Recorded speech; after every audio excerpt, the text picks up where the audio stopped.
Welcome everyone to the Al Tarif Family Majlis. I'm Zoe Buckingham, your host, and our topic for this evening is the global rise of ESG. I'm delighted to introduce Ahmed Al Tarif, the director of this Majlis, who would like to say a few words.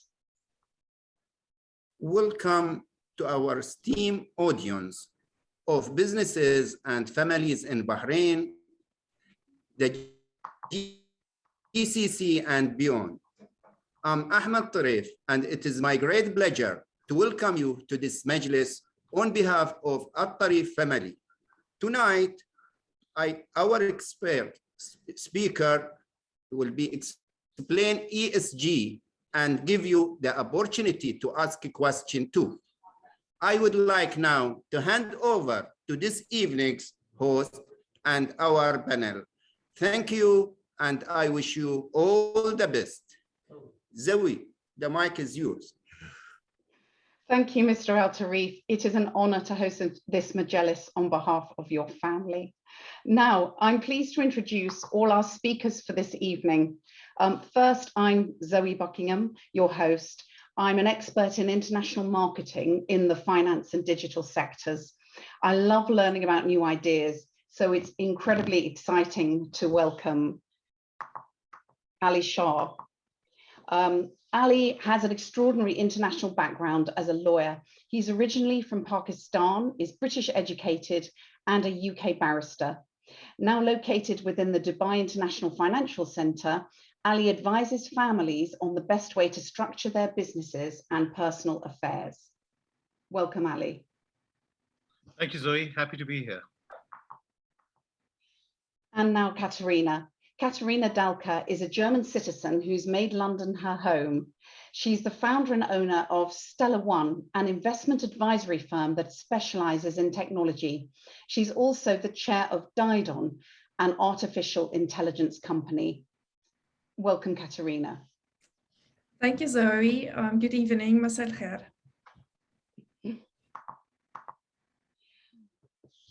Now, to return to our topic for this evening, the global rise of ESG, Ali and Katerina will be exploring how ESG has arrived as a hot topic in our conversations. We'll seek to explain what it is and how ESG can be successfully managed and measured within today's organizations. Questions are welcome as we move through the topics, and there will be a Q&A section at the end. Ali, would you like to explain how the concept of ESG and sustainable development evolved in the first place? Good evening, Masal khair, everyone. We start by analyzing the evolution of environmental, social, and governance, or ESG considerations. ESG considerations have evolved out of the need for sustainable finance and the overarching global drive towards sustainable development. Global sustainability challenges have long been recognized by world nations, with sustainable development aptly described as development that meets the needs of the present without compromising the ability of future generations to meet their needs. A key element of sustainable finance is towards sustainable finance and investment decisions, and doing so by taking ESG considerations into account when taking finance and investment decisions, which also has a consequential impact or trickle down on business operations. But to drive towards sustainable finance and investment requires the creation of a holistic ESG ecosystem. Such a holistic ecosystem has three levels to it. The first level being at the global level, which includes global sustainable development initiatives, the most influential at present day being the United Nations 2030 Agenda for Sustainable Development, or the 2030 Agenda, and the Paris Agreement.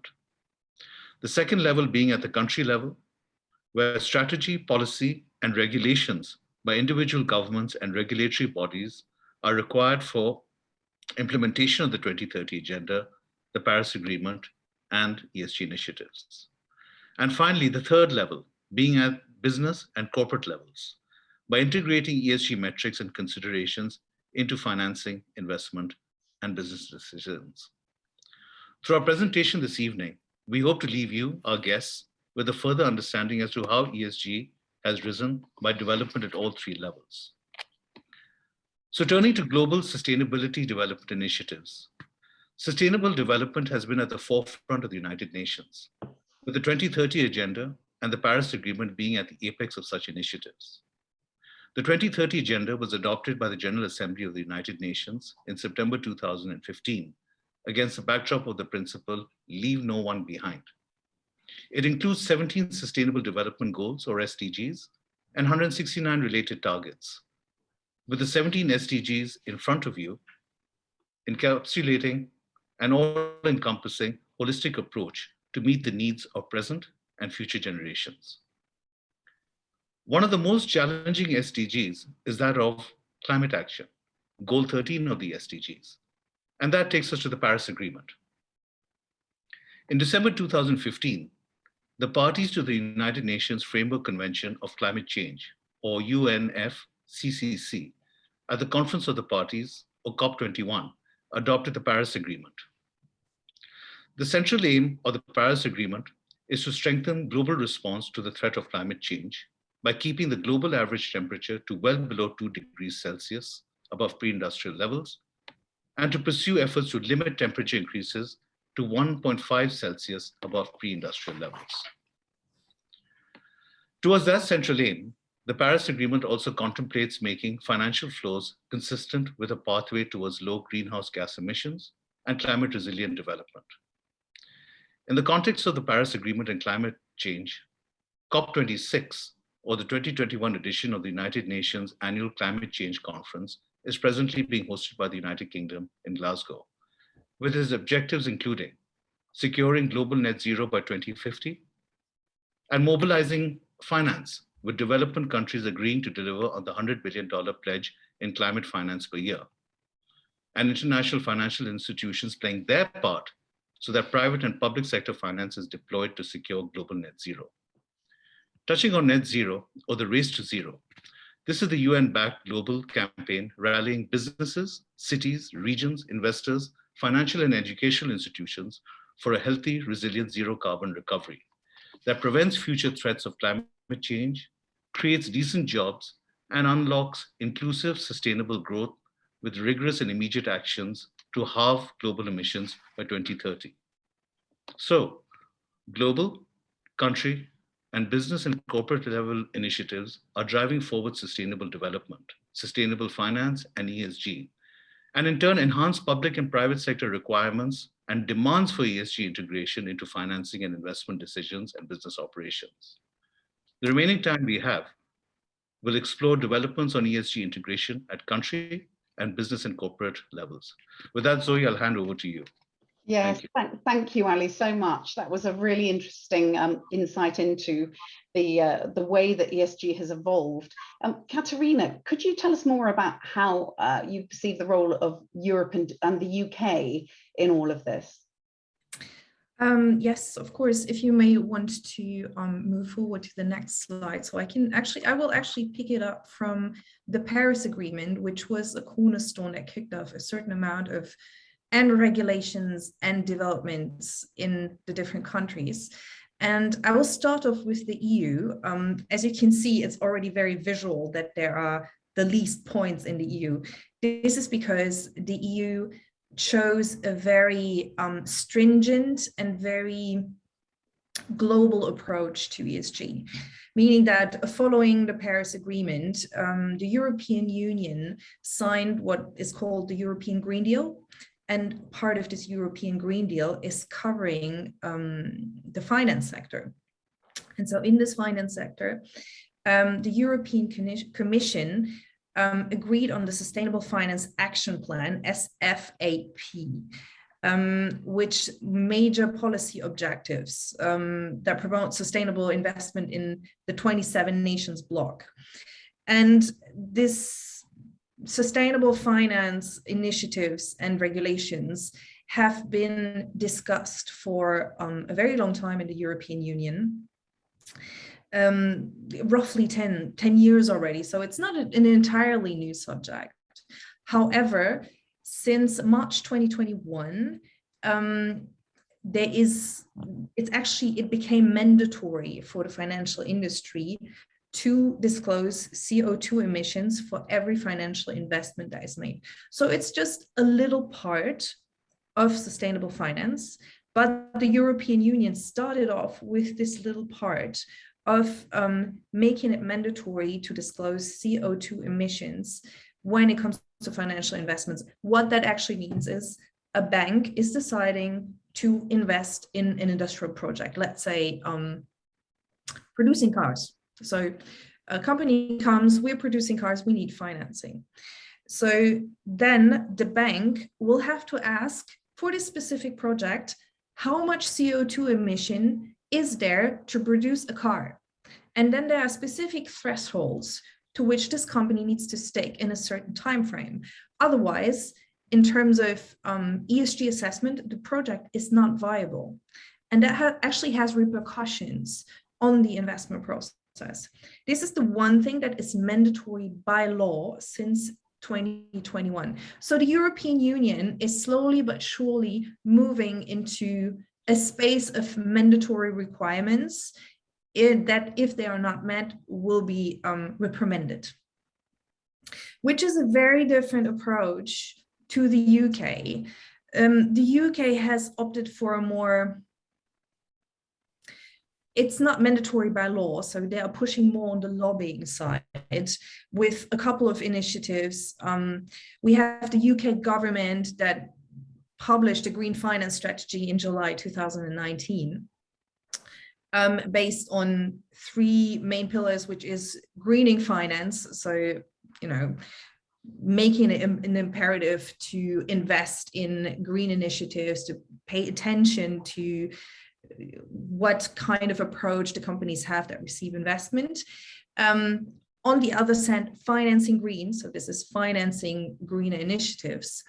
And then as a subset of all of that, capturing the opportunities of that is generated as a business opportunity.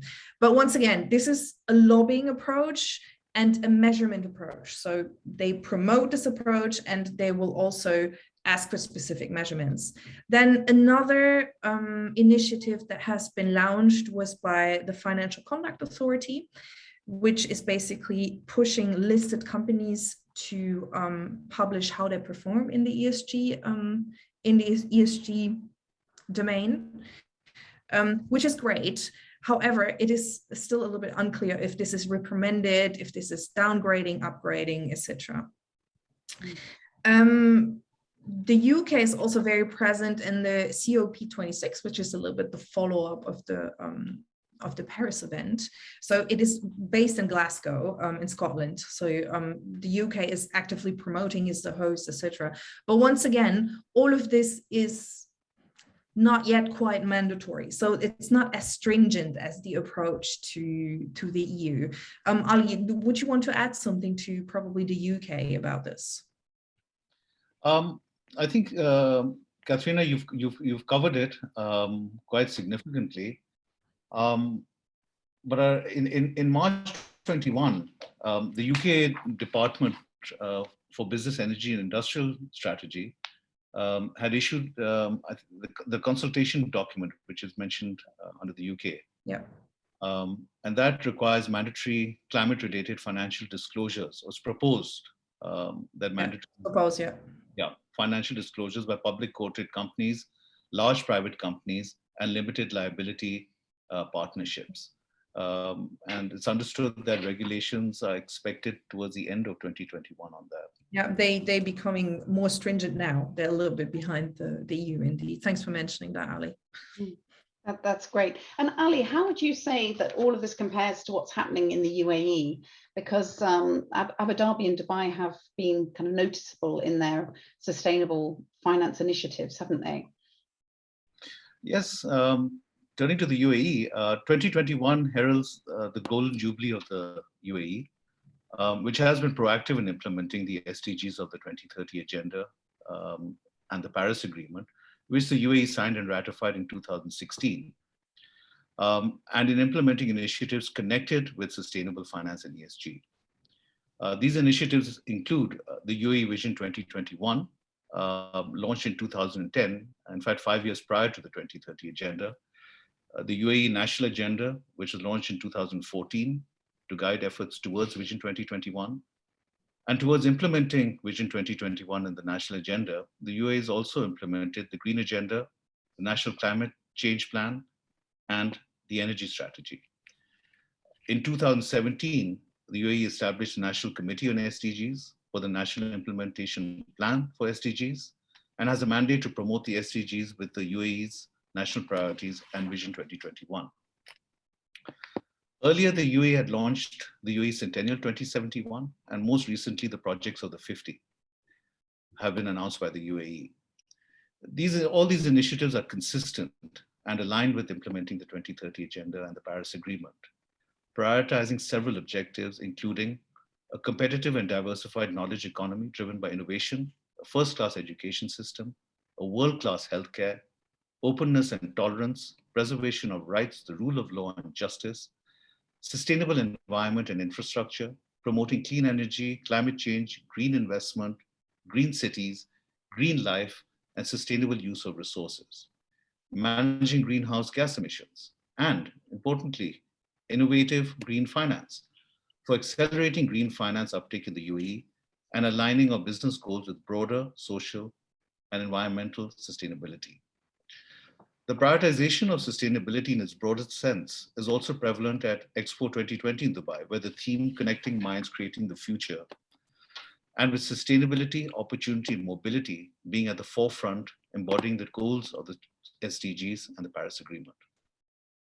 In October 2021, the UAE Net Zero by 2050 Strategic Initiative was announced, which is a national drive to achieve net zero emissions by 2050, aligning with the Paris Agreement.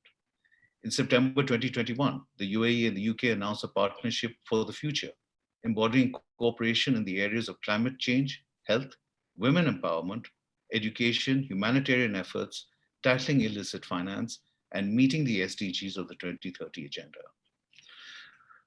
With the implementation of an ecosystem focused on sustainability, this in turn has given rise in the UAE to initiatives in the context of sustainable finance and ESG integration for financial and non-financial services businesses. These initiatives include the Dubai Declaration on Sustainable Finance of 2016, the Abu Dhabi Sustainable Finance Declaration of 2019, which was signed by public and private sector entities in the UAE at the inaugural Abu Dhabi Sustainable Finance Forum, and the formation in 2019 of the Dubai Sustainable Finance Working Group, launched jointly by the Dubai International Financial Center and the Dubai Financial Market. The focus of these initiatives is on growing sustainable finance in the UAE and the wider region, responsible business operations, diversity and inclusion, taking into account ESG risk in the risk management process of financial institutions, implementing international best practices and guidelines of sustainable finance and investment, and to compile and prepare sustainability reports in accordance with international standards. Towards that, in 2020, the first guiding principles on sustainable finance in the UAE were announced at the Abu Dhabi Sustainable Finance Forum during Abu Dhabi Sustainability Week. The guiding principles, which are based on the 2030 Agenda, serve as a catalyst for the implementation of UAE's sustainability priorities and represent the shared values of several regulatory authorities in the UAE. 3 guiding principles and related matters were expounded. Principle 1 being the integration of ESG factors into governance, strategy, and risk management of organizations under the purview of each regulatory authority. Principle 2 being minimum eligibility requirements of financial instruments and products sought to be categorized as sustainable. And principle 3 being the promotion of appropriate ESG-related reporting and disclosures. The implementation of ESG disclosures and reporting in the UAE has commenced. In 2020, the UAE Securities and Commodities Authority issued the Joint Stock Companies Governance Guide. It applies to public joint stock companies listed on the Dubai Financial Market or the Abu Dhabi Securities Exchange.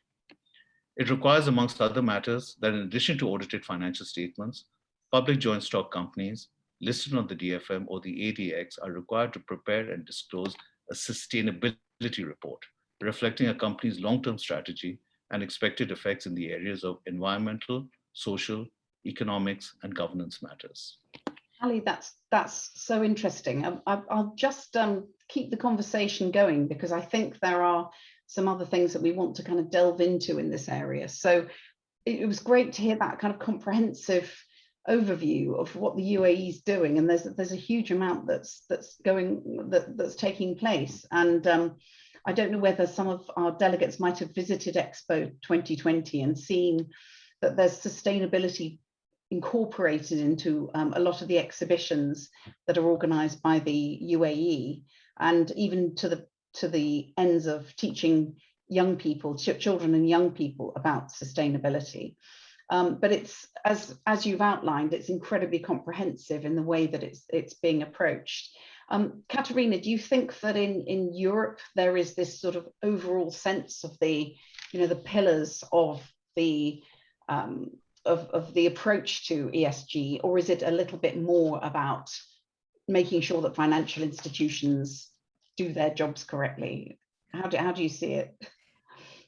So I think that the European Union has a very global approach to it, but then there's the European Union, there are the banks, and then there are the people, which are not, it's not always working perfectly together. So I think the banks are moving into that space a little bit more out of constraint. And the constraint comes actually from both, from the consumers and from the regulatory side, which is great, but it's not an approach that banks or financial institutions in general would adopt voluntarily, with the exception of investors that do understand, and we get to that point a little bit later, that ESG investments actually outperform non-ESG, well, ESG investments. Investments with low ESG risk outperform ESG investments with a high ESG risk. So we get to that point a little bit later. So investors really start to be cautious about everything related to sustainable finance and ESG, indeed. But once again, I think there's a double pressure on financial institutions, and from a regulatory perspective and from a consumer perspective, because consumers more and more also pay a lot of attention. I think there's a general environmental consciousness that is present, and that is growing and growing the younger the generations get. Thank you. It's so obvious now amongst our young people, isn't it? And they are going to help to drive forward decisions about the companies that families invest in, for example. So you can see how important it's going to be. Just moving on to integration here. Ali, it would be great to hear hear your thoughts on ESG and how it's affecting the financial sector. Thank you, Zoe.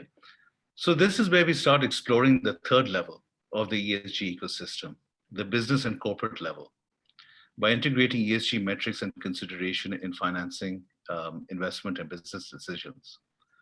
ESG metrics, some of which we discuss in the next slide, guide sustainable finance or sustainable investment decisions, and consequently business operations to enhance long-term investments in sustainable economic projects. Financial institutions play a pivotal role in this because essentially they're the gatekeepers. They're the gatekeepers to financing projects, towards large-scale investments, and towards funding of business operations. So with financial institutions being the gatekeeper, I think a lot of the ESG metrics and the process of ESG integration is important to them, for which I'll hand over to Katerina on the ESG integration part. Yeah, so thank you, Ali, for that. As I mentioned beforehand, when we prepared this webinar, we had a look at how ESG is currently integrated into the larger economy, if I may say so. And actually it turns out that it depends a bit on the geography, because in the US, there's a lot of investment bias when it comes to the stock market. But in Europe, it has clearly shown that stocks that are compliant or come close to ESG criteria outperform by almost 12% annually stocks that are not ESG compliant or with a very high ESG risk. And even if you take out all the investor biases, it's still outperforming. And this outperformance has been particularly prevalent during the pandemic and after the pandemic. Before that, it was a little bit biased, but during and after the pandemic, it was very clear that ESG stocks are outperforming. Once again, it depends a little bit on the geographical region. In the US, the image is a little bit less clear because once again, I think that the investor bias is a little bit bigger. So when you take out the investor bias, then it's a mixed picture of sometimes yes, sometimes no. But in a region that has also like very clear guidelines when it comes to ESG, as the European Union does now, it shows very clearly that, you know, if you integrate ESG into your investment approach, it outperforms the market. That is really, I'm sorry. Go ahead. I was just going to say, is this a good time to move on to talking about metrics and how we can actually measure all of this and be sure that what people say is actually the reality? This is quite interesting because we've broken it down into the environmental, social, and governance types of metrics, and it's fascinating, and it's a very detailed slide. So what we thought we'd do is just ask Ali and Katerina to talk a little bit about metrics in general, and then perhaps to just dive into metrics that they find particularly interesting. Would you like to start, Katerina? Yeah, so I really like the slide because ESG, it's always like some kind of expression out there that is not very tangible and nobody really knows what it means. So here we have specific examples of what ESG actually stands for. So obviously the environmental part, the E part, is the most tangible one because we can always imagine trees dying and rivers being polluted. What is a bit less tangible, I think, is the social and governance part. Social being equality, gender diversity, the way people are being treated. And the governance part is really how to manage a company, how the ethics are kept in this company, what is the transparency of the financial processes. So it's almost lifting it up to certain moral standards that should agree with, you know, the society you live in. And I really like the slide because it nicely breaks down what ESG actually means. Thank you, Katerina. Ali, do you have an area there that you find particularly interesting that you wanted to talk about? I look at the governance on the G side. Whilst each jurisdiction or country will have their own regulations for matters covering ESG factors. However, within business, effective governance or the G factor is a key linchpin, in my view, for implementing metrics under the environment and social heads. Effective governance comes from the applicable governing body of an organization, such as the board of directors of a company, in setting the tone at the top. Hence, metrics for governance are important so as to give a framework and meaningful direction for implementing and integrating the environment and social factors. In the context of social and governance aspect matters of gender diversity, non-discrimination, board diversity, I think are some of the key issues which are in focus today. For example, speaking of businesses in the UAE, diversity, equity, and inclusion issues are covered in the Joint Stock Companies Governance Guide, where, for example, board members are required to collectively have an appropriate balance of skills, knowledge, competence, experience, diversity, and independence. The representation of women on the board of directors is required to be not less than one member. The board of directors is required to set policies on gender diversity. The board is required to form a nomination and rewards committee, which is required to develop a policy for membership of the board and executive administration, aiming to take into account gender diversity and encouraging women through incentive and training programs and benefits. And importantly also is the board is required to establish clear and written policies and procedures that regulate the relationship to establish stakeholders in order to protect them and ensure their rights, including dealing with company employees in accordance with principles of justice and equity without differentiation. Fascinating stuff. And actually, Ali, I think it's really helpful to hear that outlined. So to understand how on a day-to-day basis, this is affecting companies, it's affecting the kinds of initiatives that they start, where they spend their money with companies that can help them, how they make decisions around their board composition, and making sure that they are representing all elements of the community. It's really interesting, and there's been a lot of research around diverse boards actually improving results. But I do sometimes wonder whether this actually supports the more immediate concerns around climate change, or whether it provides an additional task for boards that might distract them. What do you think to that, Katerina? Yeah, thanks for asking me. That's gender diversity being a subject close to my heart. I'm looking at my home country, Germany, that is performing really poorly when it comes to gender diversity, way poorer than the UK or most of the countries in the Middle East, actually. And it turns, I recently read some research about, the correlation between diversity in general, and then maybe, all sorts of diversity, not only gender diversity, and the way boards tend to be more sustainable, also in terms of environmental subjects. And it happens so that these two subjects are directly related. So if you opt for one, you opt for the other, et cetera, et cetera. So it's a little bit like a domino effect. It's not one exists without the other, but all exists together and is actually enhancing each other. Fascinating. And I'm glad to hear that personally, but I be devil's advocate as well, as we say in English. Yeah. Right. What are the trends, Katerina, in ESG metrics currently? Trends currently in ESG metrics is there are a lot of companies amongst, you see a couple of names on the slides, that are emitting ESG assessments. So more specifically, and I'm speaking for the European Union, or more like what you also see parts of in Western Europe, which are at the moment used as a basis to make investment decisions. And working myself in a company that is providing that type of investments, I'm very critical towards some of this and some of these assessments. Why? Because you have two assessment companies, and let's say they assess Siemens.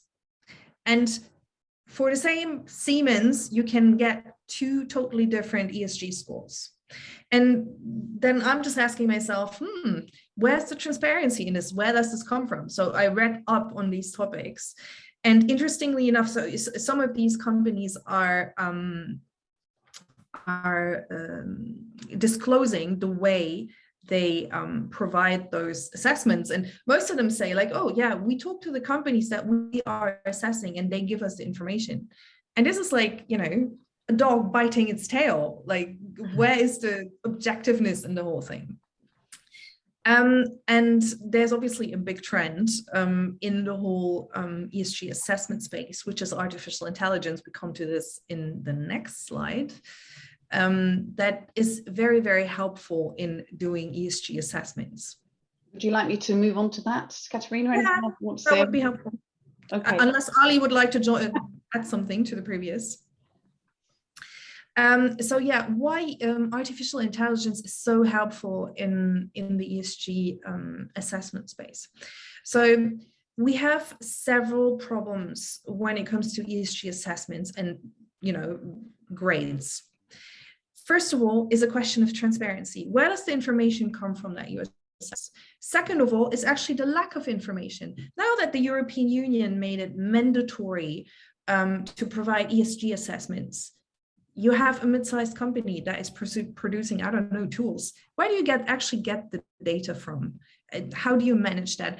And third of all, it's yet another regulation that a financial institution or a company needs to manage. So artificial intelligence is actually a great tool to help with these decision processes, or even replace part of these decision processes, and make it more transparent, more performant, because part of it is replaced, and then also more reliable, because a machine that is doing a decision process should always be able to provide the proof to what is it actually assessing. And this is something we are emphasizing a lot at Didon, is the whole transparency part.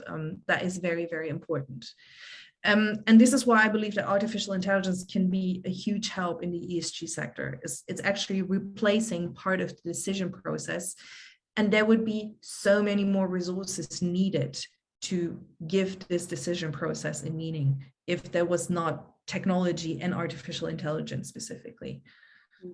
But it depends on the data as well, Katerina, doesn't it? I mean, the data has to be right.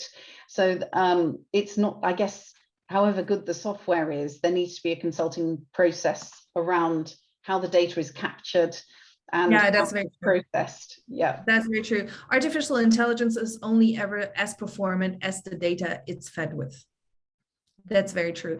And this is why I'm saying it's so important to add transparency to the process, so people can make investment decisions based on, okay, this is the ESG scoring and this is what it's based on. And this is the process that has been applied to elaborate that scoring. Otherwise, you just, navigate blindly. And you mentioned fuzzy logic. Can you tell us a little bit more about that? Yes, so fuzzy logic is a part of artificial intelligence. It's actually a decision-making process that is mirroring the closest a human decision process. I'm trying to put it in a very, very easy way. Let's say we have a very small person and a very tall person. Very small person is, I don't know, 160. I'm 163. I consider myself a small. So 163, I'm a small person. Then we have a very tall person who's 2 meters, right? But it's a little bit more complex than that. For somebody who looks at me, who is smaller than me, thinks I'm a tall person. For somebody who's 180, thinks I'm small and the other guy, is very tall. For somebody who's 2 meters 20, he would look down at all of us and say, you are like very small. So there's a certain bias that fuzzy logic succeeds in replicating that human behavior actually has. And that's a very, very important thing. Otherwise, artificial intelligence would not really be artificial intelligence. It would just be a computation of values, like 1 + 1 = 2. Now it's 1 is probably not really 1. It's probably 1.2 or 1.5. So there's a notion of, a distinctive way of looking at the information. Makes it a lot more genuinely intelligent. Now, thank you so much for that, Katerina. That was really interesting. So just moving on to initiatives and frameworks in ESG. This is obviously quite hard to swallow, a bit like, a snake swallowing an egg. So perhaps if we can just have a look at this for a minute, and Ali, could you give us some insights into this area, please? Thank you, Zoe. Yes. So there are several disclosure and reporting frameworks, some of which are up on the slide, for businesses which have emerged. Which one a business adopts depends on the reporting framework best suited for the business and any specific regulatory requirements. For example, I'll take the Global Reporting Initiative, or GRI, which was established in 1997 and has issued the most commonly adopted standards, the GRI Sustainability Reporting Standards, which are designed to be used by organizations to report about their impacts on the economy, the environment, and or society. The GRI standards assist an organization prepare a sustainability report and include certain topic-specific standards covering a variety of matters encompassing economic, environmental, and social issues. The identification of material topics by an organization is central to the GRI standards. Material topics are those that reflect an organization's significant economic, environmental, and social impacts, or that substantially influence the assessment and business decisions of stakeholders. Then there's the recommendations of the Task Force on Climate-Related Financial Disclosures, or the TCFD, which have also been adopted by the EU regulations and the UK. Where the Financial Stability Board in 2015 established an industry-led task force called the Task Force on Climate-Related Financial Disclosures. 4 widely adopted recommendations were developed by the task force, and the 2017 recommendations of the TCFD which are tied to governance, strategy, risk management, and metrics and targets. There's the United Nations Global Compact, the UNGC, moving further down, which was launched in 2000 to support businesses to do business responsibly by aligning their operations and strategies with 10 universally accepted principles in the areas of human rights, labor, environment, and anti-corruption, and taking strategic actions to advance broad-based societal goals such as the SDGs. The UNGC comprises of organizations in multiple countries, including in the UAE, which is the Global Compact Network UAE, which was launched in 2015 to mobilize the private sector to adopt the 10 principles of the SDGs. Business participants are expected to publicly report on their progress in an annual communication on progress. Then there's the SDGs, or the 2030 Agenda themselves, which provide a useful and internationally recognized framework to shape and prioritize business plans and associated reporting, and is consistent with a number of leading ESG reporting frameworks. And looking at the box on your right, which are the several international initiatives which have emerged and provide baseline standards that can be adopted by businesses towards best ESG practices. Again, which one to adopt depends on the type of business and any specific regulatory requirements. Turning to some of these, the United Nations Environment Programme Financial Initiative, the UNFI, which includes the principles for responsible investment, cutting across financial and non-financial services businesses, the principle for sustainable insurance for insurance-related businesses, and the principles for responsible banking, the PRB, for banks.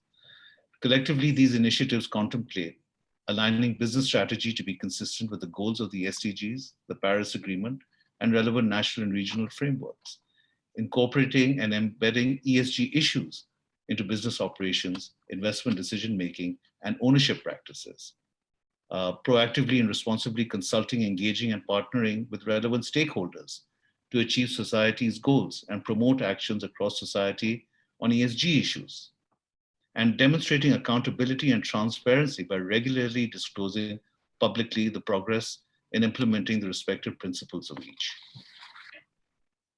So Ali, this is so good to kind of talk about it all, because there's so much here for businesses to take into consideration. Would you say that it depends on the type of industry that companies are operating in, which ones they need to take into consideration? And obviously, which are the most recent? Yes. So it's both in terms of the initiatives as well as the frameworks. The initiatives, like for instance, the Global Reporting Initiative cuts across financial services and non-financial services businesses. You've got you've got the CDP, you've got the Climate Disclosure Standards Board, which deal with bonds, for example. Then on the right side, you've got the UNFI. So, you've got for responsible investment, which again cuts across financial and non-financial services, insurance, sustainable insurance, and then there's responsible banking for banking institutions. You have the Equator principles, which again cut across. You have the green bond principles for bond issuance and green loan principles for loans. So yes, it's very much dependent on the type of product. Again, whatever suits your business the best. Some, as I said, cut across, can be used for any type of business, and some are very business specific. Yeah. And of course, it depends on the jurisdiction in which you're operating as well. So it's quite varied. Correct, and any specific regulatory requirements that may apply. Correct. Thank you.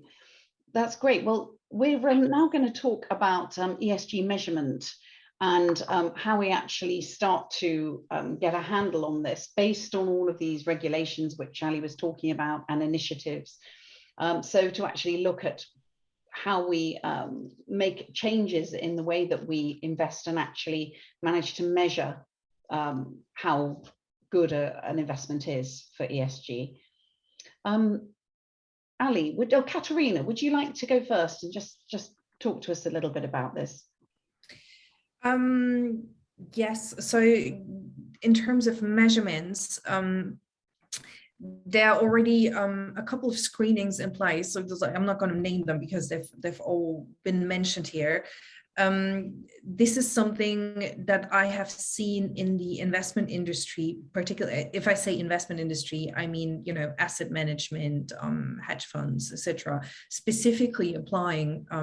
I think that these financial institutions are actually on the forefront of really understanding the advantage of ESG measurements in ESG investments.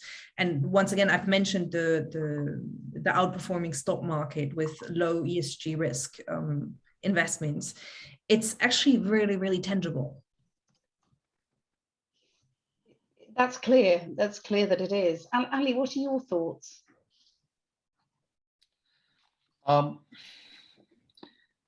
I think with time we are seeing, and especially I think over the last 1 year with the fallout of with the consequences of COVID-19, and even prior to COVID-19, I think what you've seen is a more concentrated approach towards sustainable finance and ESG integration, both at the business levels as well as at individual levels. Thank you, Ali. Yeah, absolutely. So amongst all of this, whilst we're trying to get our heads around the diversity issues, the challenges, the effects that, that ESG is going to have on our approach to investment, CO2 emissions are a big deal and seem to play a critical role in a lot of the ESG measures and performance targets in Europe specifically. Katerina, can you tell us a bit more about that, please? Yeah, before I do that, just a short mention to the audience. Please do send us, as Zoe said, your questions, and don't be shy. We are happy to answer any questions. It's a complex topic, and there are no silly questions about this. So don't be shy, please. Absolutely, well mentioned. Don't be shy. We also, you know, Ali and me, we both prepared the webinar, and we are also coming across a lot of questions ourselves. So it's still a very new topic. So do not hesitate to send us your questions. Yeah, so CO2 emissions are actually at the forefront of the EU approach to ESG.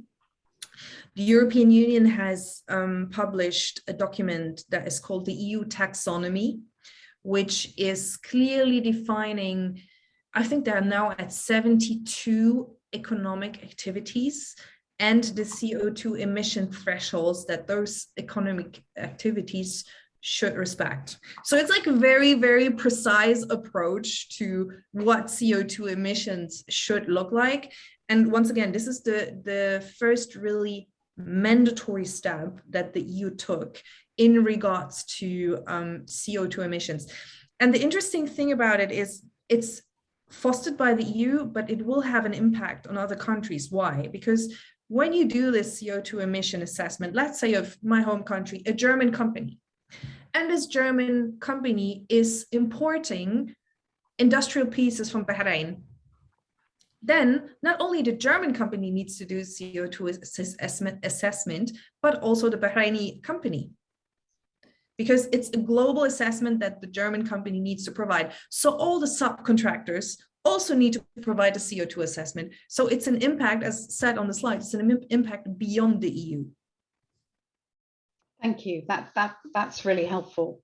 And Ali, another thing that an item that we just had to cover, even though we would actually like to run a separate webinar on this, and we probably will, is greenwashing, because it's a huge issue. And Ali, could you just give us some sort of takeaways on this? I know it's a really big subject. Yes, it's a huge subject, Zoe. But let's try and understand what is greenwashing. And simply put, in essence, it's acts of greenwashing are where, under a guise of claims of being environmentally conscious or green products, the real objectives of the claim is increased profit, but actually ineffective from an environmentally conscientious standpoint. Except for within the EU, there's presently little established consensus globally amongst regulators, policymakers, and the private sector as to the consistent use of terminology or taxonomy, as Katharina had mentioned earlier, connected with sustainable finance and terms such as ESG, green sustainability. And absent standardized taxonomy and criteria for ESG considerations and integration, compounded by varying and subjective methodologies of measuring ESG, lead to higher risks of greenwashing of products and superficial consideration and integration of ESG matters in attempts to seek satisfying investors and other stakeholder requirements and compliance requirements. Yeah, absolutely. So it's really about window dressing, and it's not going to help the planet. It's not going to help investors in the long term, because if there are problems, I guess, with those funds, they're going to become apparent very, very quickly. Katharina, have you got any thoughts on that? No, I think that Ali really covered it all. I think we really should do a separate webinar on the topic, because it's so vast and there's so much to say about it. I think if I start to talk, I'll probably take another half an hour. Absolutely. Yeah, no, it is a big and very interesting area. But you are welcome, by the way, audience, to ask more questions about specific areas of greenwashing when it gets to that point. And finally, just before we go to Q&A, we just wanted to delve a little bit more into the role of corporates in all of this, without, again, going into a huge amount of detail, which you could, and this could be a further topic too. Katharina, how have you observed that corporates and boards are handling ESG issues? What I've observed is, if it's not a top-down approach, if there's not a strong willingness from the board of directors, from the top management to apply ESG approach to the company, it's not happening. Mm. There needs to be like a very, very, very strong sponsorship internally, with a strong reasoning behind it. So why do we do this? Is it because we simply believe that we need to provide a better future for the next generation? Is it because it's good economically wise for our performance? Most of the time, both go hand in hand, but there needs to be a strong reasoning and a strong lobbying inside of the company for it to actually happen. And that goes from environmental to gender diversity to transparency in governance. As every change, it needs a strong sponsorship. Mm. And Ali, have you found that perhaps the slightly more aligned approach of the UAE is actually helpful in this regard, because there's more encouragement to implement this at board level? Katharina used the term tone at the top, setting the tone at the top. And I think that with the new joint stock companies governance guide, I think that's going a long way towards a streamlined approach to addressing ESG issues. I mean, we've talked earlier in this webinar about what is ESG, ESG initiatives, ESG frameworks. But by the end of the day, it's for the board to actually to take ownership of ESG policy implementation. And when I say ESG policy implementation, everything we've talked about has to be pulled together into a policy. And then it's a top-down approach. That has to trickle down to senior management, and then, of course, to line management. The board is best placed to drive forward a company's addressing of ESG considerations, and the reasons are several. It has a capacity to ensure coherent approach to ESG considerations within the company by locating a home and accountability for the implementation of ESG.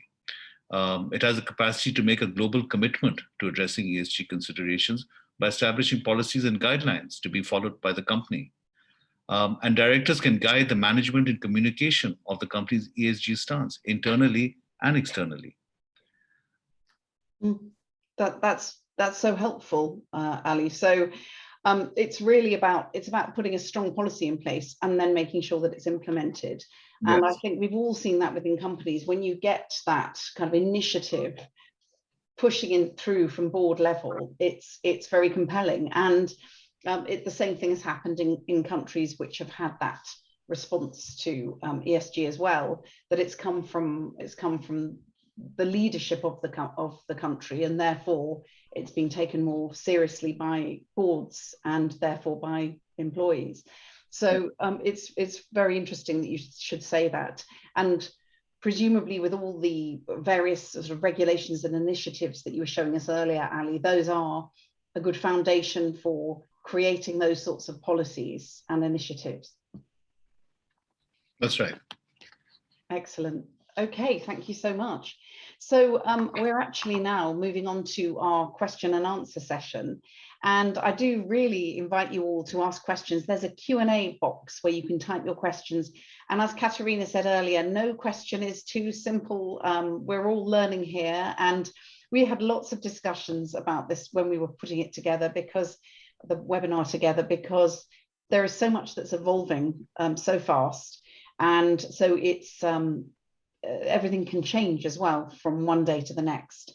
But I will start by asking a couple of questions. Oh, we've had one pop in here. So, Georgie Jose, I hope I'm pronouncing your name correctly, Josie, has asked, do you foresee a unified GCC standard audited ESG compliance report as a norm going forward, or will countries and thereby their companies work in silos? So basically, is there going to be something that's similar to the EU, where you have the GCC all working together in a similar way? Ali, would you like to start answering that?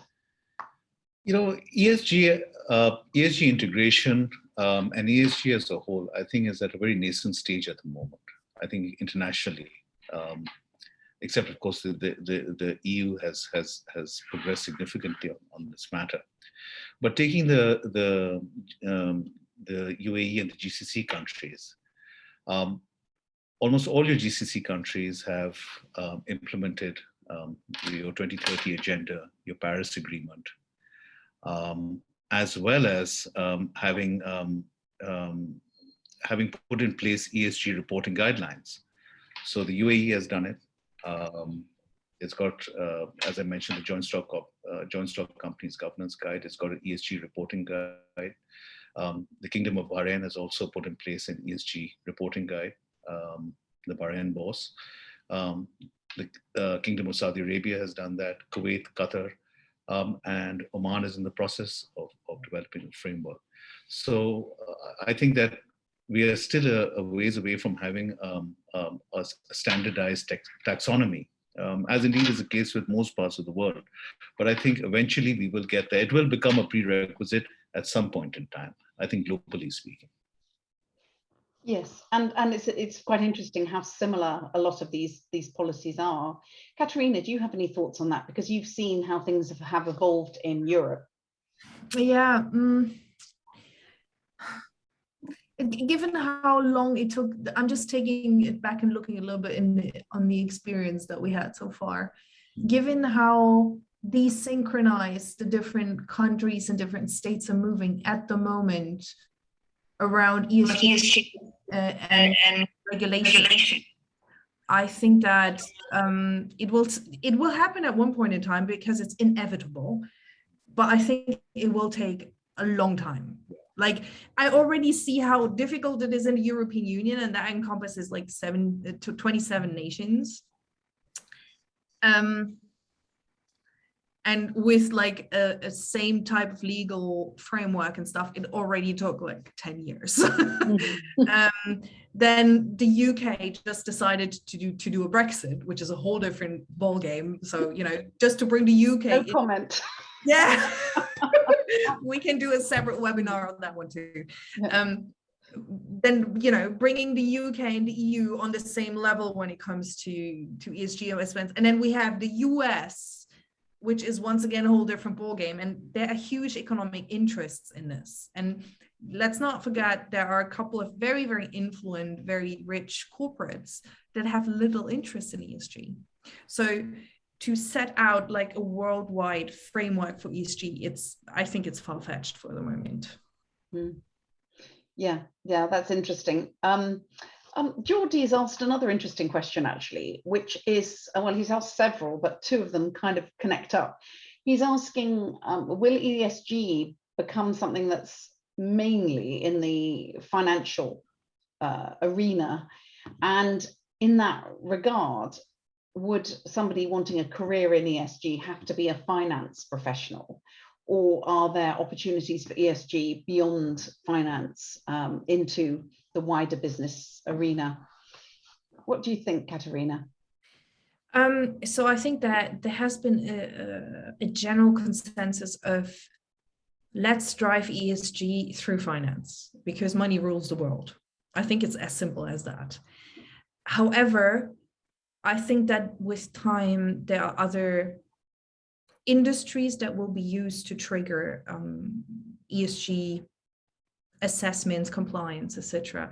So I think that as of now, it's helpful to have a finance background if you want to work as an ESG advisor, but I think that it's not mandatory. In certain circumstances, for example, once again, we're coming back to gender-wide diversity, or to, when you want advice on racial diversity.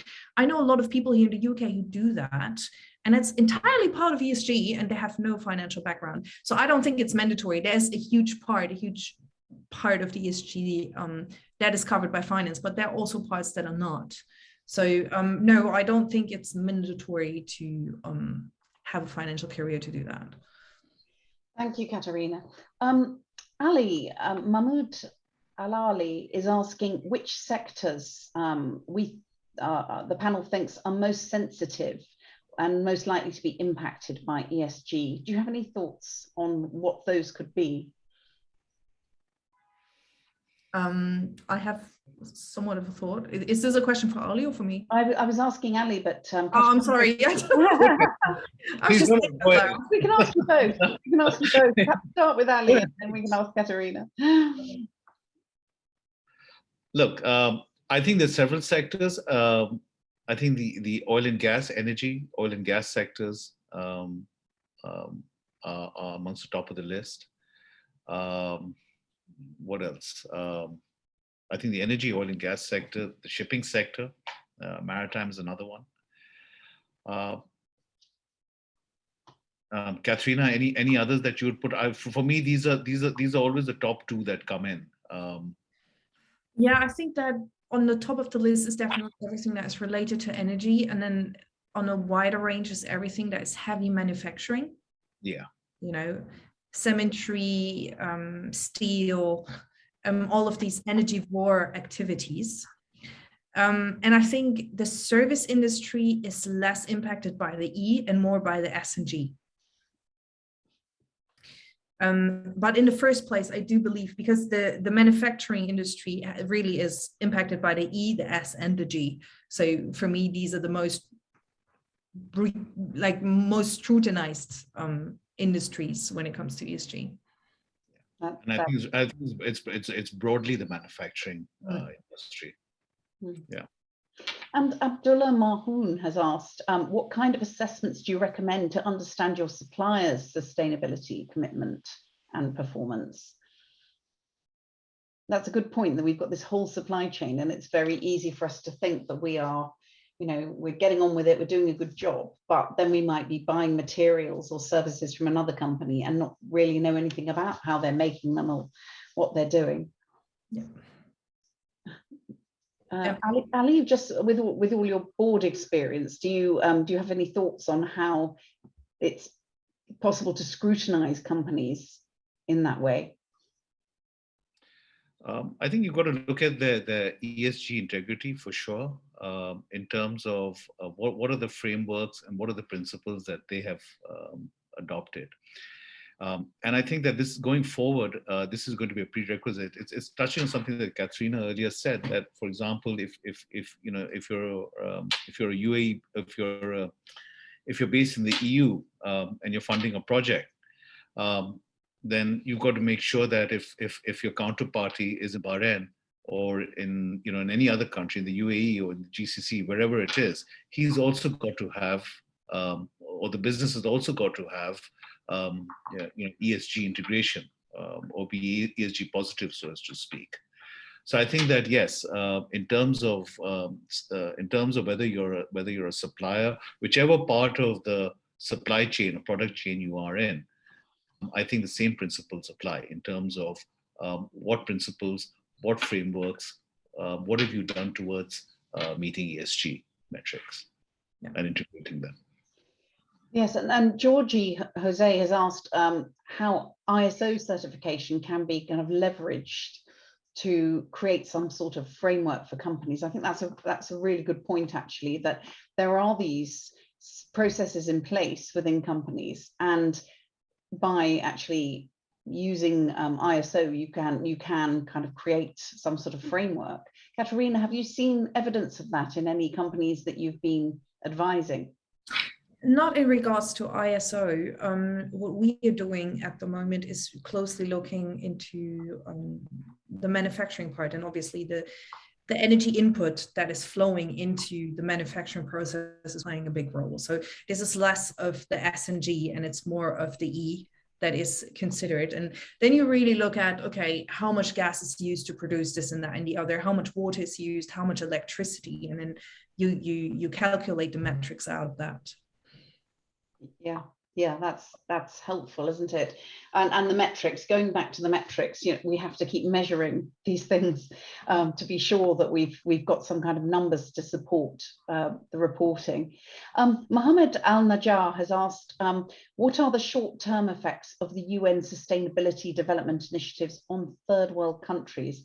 I guess that's a really interesting question, Mohammed, because they could be negative as well, couldn't they, in terms of putting pressure on third world countries to comply, and it might be hard for them, and it might entail additional costs or challenges, or potentially block third world companies from operating on the global stage. Katerina, I know that you've worked with an initiative in Africa, haven't you? Yeah, we have extensive business in Africa, but more in the service sector, in the technology sector, which is booming at the moment. I think that when we look at the manufacturing at the moment, because service industry is just growing, but the basis of economy in a lot of third world countries is actually manufacturing. I think to a certain extent that is right, and I think that coming from a first world country, I think it's a bit much to ask, actually, to a certain extent. And I think that these countries should be helped in attaining those sustainable development initiatives.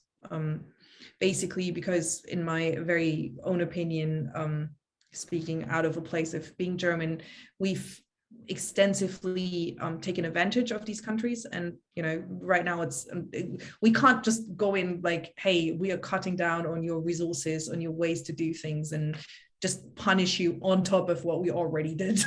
That I think it should be more of a supportive relationship, and I think Mohammed is entirely right. Yes, how interesting. Abdullah Mahoon has also asked, Ali, you might like to take this question. He said, we see audit firms' commitments to ESG, but how do they balance between their long working hours and employees' well-being and health? They're probably not the only companies in the finance sector that work very long hours, actually. But that's not perhaps in line with some of the social initiatives. Have you observed this much, Ali? I think this is an issue that's there globally in terms of long working hours and extensive working hours, and it's that question of having putting a work-life balance in place. And I think that what I'm seeing is increasingly it's employee demands as well, but also employers are being more mindful towards employee conditions of work and how long, for example, employees work. I think the last 1 year has shown us the new concept, this concept of work from home. So there's a large balance of that now that's taking place as well. I think there's a lot more, I'm seeing a lot more mindfulness coming into this area. Yes, thank you. Yes, I think we're all seeing a sea change in the way that everybody is living and working. Ali Al-Tarif, who hosted our last webinar and who has been the brainchild behind this series, would like to ask a question. I'd like you to unmute, please, Ali. Thank you, Zoe. Sorry, just one second. Thank you, Zoe. Thank you, everyone, for this excellent webinar and very insightful information. My question to the panel is, I have noticed some companies who are adopting recently ESG initiatives, working with consultants. And these consultants are the same ones who will rate them later on. So as you know, in the GCC here, or at least in Bahrain, I can say, we have a certain consultant who rates all the listed companies in Bahrain and the GCC. They rank them. So this consultant, he is appointed by the organizations to help the companies perform their ESG initiatives. Is this healthy approach, or it might contain any kind of conflict of interest? What an excellent question. Ali Shah, would you like to start responding to Mr. Al-Tarif? I think, again, a lot of practices are coming about as a result of ESG being at a very nascent stage at the moment. And I think matters such as conflicts of interest, yes, they are always important. But I believe what will start happening is that as regulations start to develop, I think the walls between the walls covering conflicts of interest will start to come up eventually. Absolutely. Katerina. Sorry, I needed to unmute myself. The line is a bit poor on my side. If you can just repeat the question, because it's blurry. Yes, absolutely. Yes, we were talking about conflicts of interest in reporting. Yeah. And actually, Mahmoud Ali was also asking a kind of similar question in a way, asking about whether we could shed some light on companies that measure and rate ESG performance and how do they post such findings. Is the Middle East region applying such practices of sharing their findings and making them public? So, I guess we're looking at sort of transparency here. So, as Mr. Al-Tarif said, the conflicts of interest, and Mr. Al-Ali is talking about transparency. So, what was depicted beforehand by Ali Al-Tarif, which is a person consulting on how to get better in ESG and then actually giving the rating on ESG. I've never seen this in Europe. This would really be a big conflict of interest and a very, very biased way, in my very humble opinion, a very biased way to provide ESG assessment. Probably going a little bit more into Mahmoud's question. So I think there is a big problem at the moment in the industry of ESG assessments about transparency. Because once again, I'm working for a company, I'm the chairwoman of a company that provides ESG assessments, and we are very, very keen on transparency, which is not necessarily the case for everybody. And once again, it's the dog that bites his tail. It's how do you, as an assessment company, how do you assess your target? And then the assessment company says, yeah, we talk to the target and they give us the information for us to assess them. And I'm just like, that's not working. Like, this is biased information, potentially biased information that you were receiving to give your supposedly objective assessment. That's really not working. So I think there's a huge problem in the industry about transparency and then how ESG assessments are calculated, the information is provided indeed. And I think that is a problem that the industry of assessments absolutely needs to tackle. It's unacceptable. Just changing the subject slightly, Ali Shah, I'm very interested in, because I know that you sit on boards in the UAE, and how are you finding that the whole diversity issue is being tackled by boards, and how do they decide how to make those sort of appointments at senior level within their companies? Zoe, one is that now, well, if you're a listed company on the DFM or the ADX, you're mandated by law to do that by virtue of the Joint Stock Companies Governance Guide. So that's there. For companies to which those sort of regulations do not apply, I think you're seeing a paradigm shift again in terms of how people are viewing gender diversity, non-discrimination, and diversity at both levels. And I think there's a greater level of acceptance now, and it shouldn't even come down to a question of acceptance, but it's quite simply that if you want a wholesome and a balanced view, then you need to have gender diversity. You need to have board diversity, and I think that's a realization that is gaining considerable ground. And it's just not here. I think it's at a global level. What the situation would have been, 4 or 5 years ago, I've seen it evolve. I've seen it change, and I think there's a lot more mindfulness and towards having a broader perspective at your board level in every sense of the word. And how would you, what advice would you give women who are feel that they have a role to play, a commitment to businesses and an interest in ESG, who really want to make a difference at board level? I think the advice is I think is just keep going at it in terms of your commitments, in terms of your work commitments at the job, on the job, and I think you're finding that as with time, with the passage of time, both, again, whether you're regulated or you're non-regulated, I think the issue of women having considering it a task for progression, I think is becoming less so. I'm seeing it.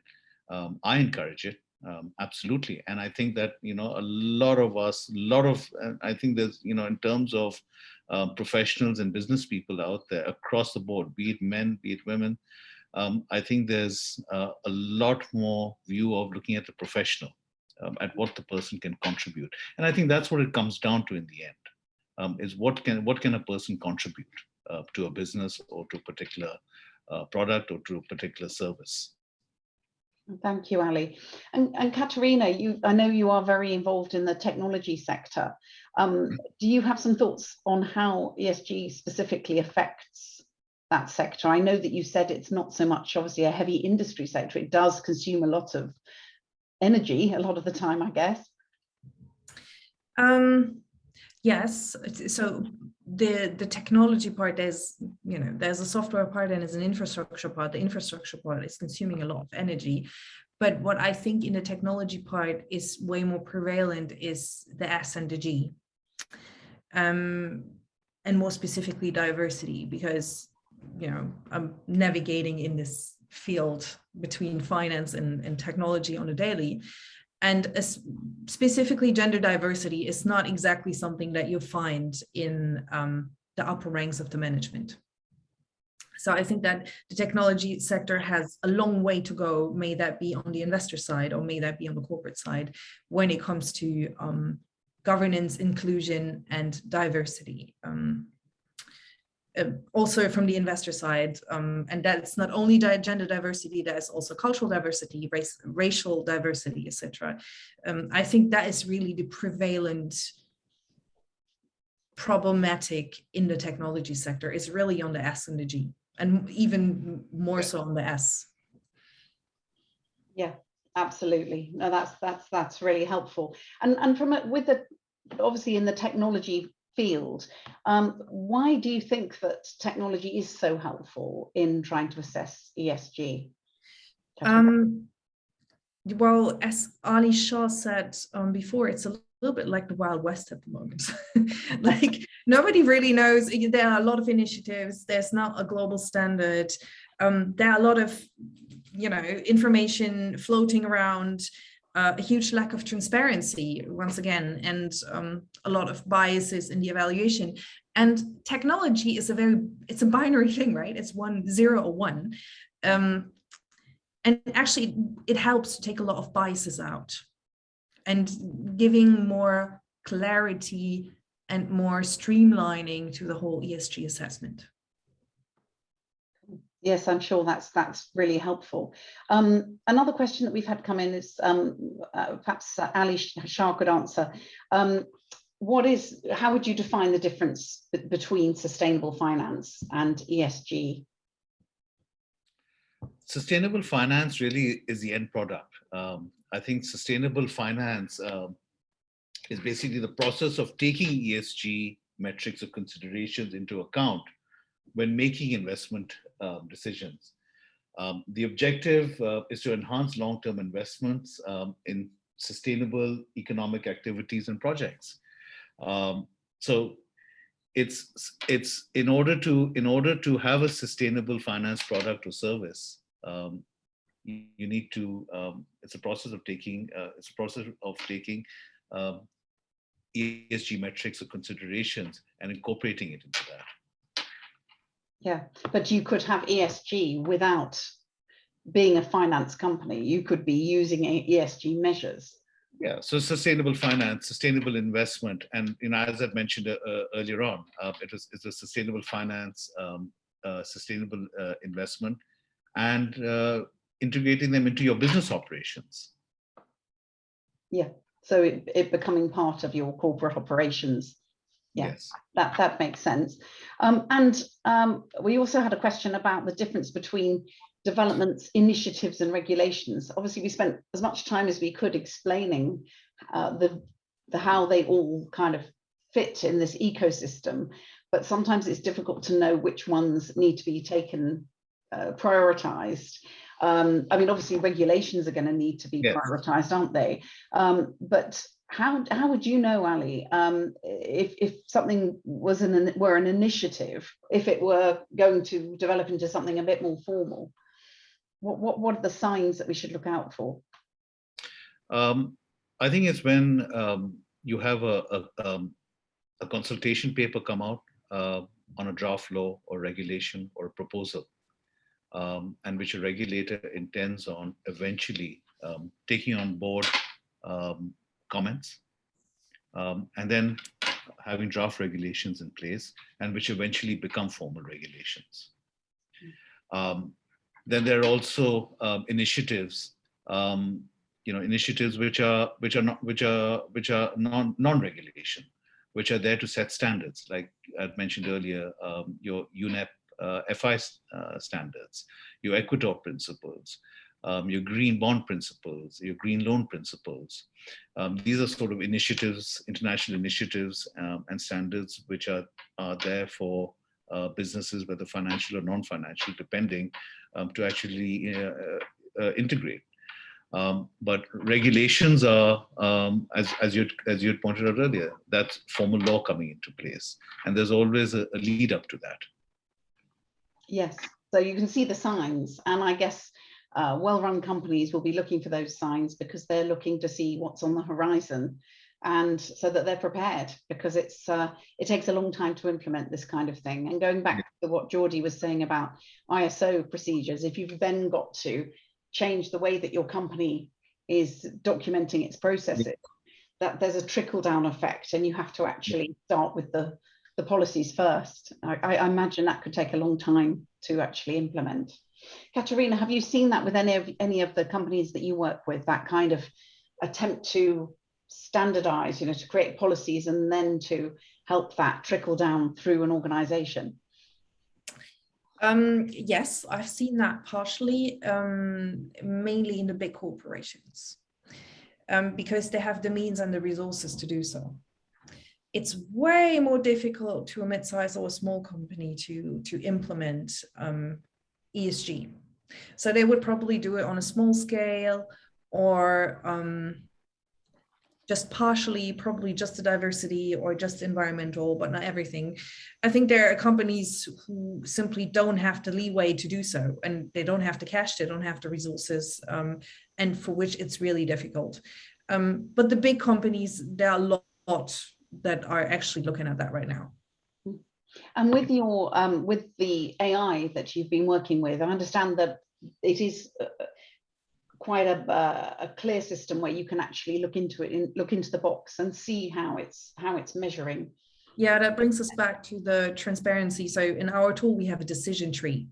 So we can literally click on the different boxes, and the different boxes will tell you, we have assessed this item in this way because it's very visual.